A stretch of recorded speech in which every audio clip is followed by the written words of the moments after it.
ಆತ್ಮೀಯ H16 news ಅರ್ಥಾತ್ ಚಿತ್ರರಾಮ್ಗೆ ಸ್ವಾಗತ. ನಾನು ನಿಮ್ಮವ MI ಅಥವಾ ಮಲ್ಲಪ್ಪ ಜೋತಾವರ್. ಆತ್ಮೀಯರೇ, ನಮ್ಮ ದೇಶದ ದುರಂತ ನೋಡ್ರಿ, ಪ್ರಾಮಾಣಿಕರು ಯೋಗ್ಯರು ಅಧಿಕಾರಕ್ಕೆ ಬರ್ತಾರ ಈ ದೇಶದಲ್ಲಿ ಅನ್ನುವಂಥ ದೊಡ್ಡ ಪ್ರಶ್ನೆ ಇವತ್ತು ಮೂಡಿಬಿಟ್ಟದ.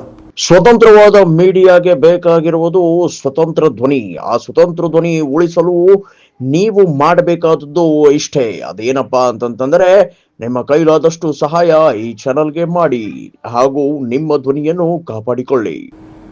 ಯಾಕಂದ್ರೆ ಎಲ್ಲ ಕಡೆಯೂ ಹಣದ ಮೇಲೆ ವ್ಯವಹಾರ, ಇಲೆಕ್ಷನ್ಗಳು ಹಣದ ಮೇಲೆ ವ್ಯವಹಾರ, ಹಣ ಕೊಟ್ಟಾಗ ಮತ ಹಾಕ್ತಾನ. ಹೀಗಾಗಿ ಒಬ್ಬ ಯೋಗ್ಯ ಮನುಷ್ಯ, ನಮ್ಮ ನಿಸರ್ಗ ಬಗ್ಗೆ ಕಾಳಜಿ ಇದ್ದಂಥವ್ರು, ನಮ್ಮ ಬಗ್ಗೆ ಕಾಳಜಿ ಇದ್ದಂಥವ್ರು ಇದ್ದಾರೆ, ಇಲ್ಲಂತಲ್ಲ. ಒಟ್ಟಿನಲ್ಲಿ ಎಲ್ಲರೂ ಕಳ್ಳರು, ಎಲ್ಲರೂ ಸುಳ್ಳು ಅಂತ ಹೇಳೋಕ್ಕಾಗೋದಿಲ್ಲ. ಬಟ್ ರಾಜಕೀಯದಲ್ಲಿ ಅದೇ ನಡೀತಾ ಇದೆ, ಅದು ದುರಂತ. ಯಾಕಂತಂದ್ರೆ ಇವತ್ತು ನೋಡಿ SS ಮಲ್ಲಿಕಾರ್ಜುನ್ ಅವ್ರು, ನಿಮಗೆ ಗೊತ್ತದ, ದಾವಣಗೆರೆ ಅವರು, ಅವ್ರದಿಂದವ್ರು ಇವತ್ತು ನಮ್ಮ ಗಣಿ ಖಾತೆ ಮಿನಿಸ್ಟರ್ ಇದ್ದಾರೆ. ಅವ್ರು ಇವತ್ತು ಏನಪ್ಪ ಅಂತಂದ್ರೆ ಸಂಡೂರು ತಾಲೂಕಿನೊಳಗೆ 13 ಡಂಪ್ಗಳನ್ನು ಹರಾಜು ಮಾಡಿಸಿದ್ದಾರೆ.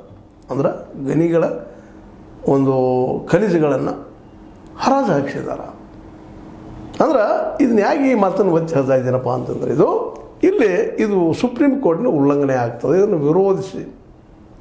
ಅದನ್ನು ವಿರೋಧಿಸಿ ಅಂದರೆ ಸುಪ್ರೀಂ ಕೋರ್ಟ್ನ ಆಜ್ಞೆಯನ್ನು ವಿರೋಧಿಸಿ ಇವರು ಹರಾಜು ಹಾಕಿದ್ದಾರೆ ಅನ್ನುವಂಥ ಮಾಹಿತಿ ಬರ್ತಾಯಿದೆ.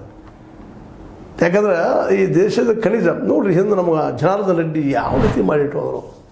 ನಮ್ಮ ಕಾಡನ್ನು, ಸಂಡೂರು ಇರ್ಬೋದು, ಯಾವುದೇ ಇರ್ಬೋದು, ಗಡಿ ರೇಖೆಗಳನ್ನ ಸಹಿತ ಮುರಿದೋಗಿ ಬಿದ್ದರು ಮಹಾಶಯರು. ಇವತ್ತು ಶಿಕ್ಷೆ ಆಗಿದ್ರು ಮತ್ತೆ ಹೊರಗಿದ್ದಾರೆ ಅವರು. ಆ ಮಾತಾರೆ ಈ ದೇಶದ ವ್ಯವಸ್ಥೆ ಬಗ್ಗೆ ನೋವು ಅನಿಸ್ತದೆ.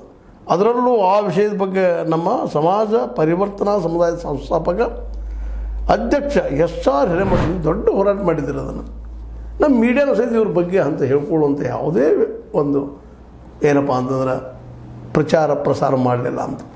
ಯಾವ ವ್ಯಕ್ತಿನ ಪ್ರಚಾರ ಮಾಡಬೇಕಾಗಿತ್ತು ನಮ್ಮ ಮೀಡಿಯಾ ಮಾಡಲಿಲ್ಲ. ಯಾರ್ಯಾರ್ದು ಹೋಗಿಬಿಡ್ತು. ಸಂತೋಷ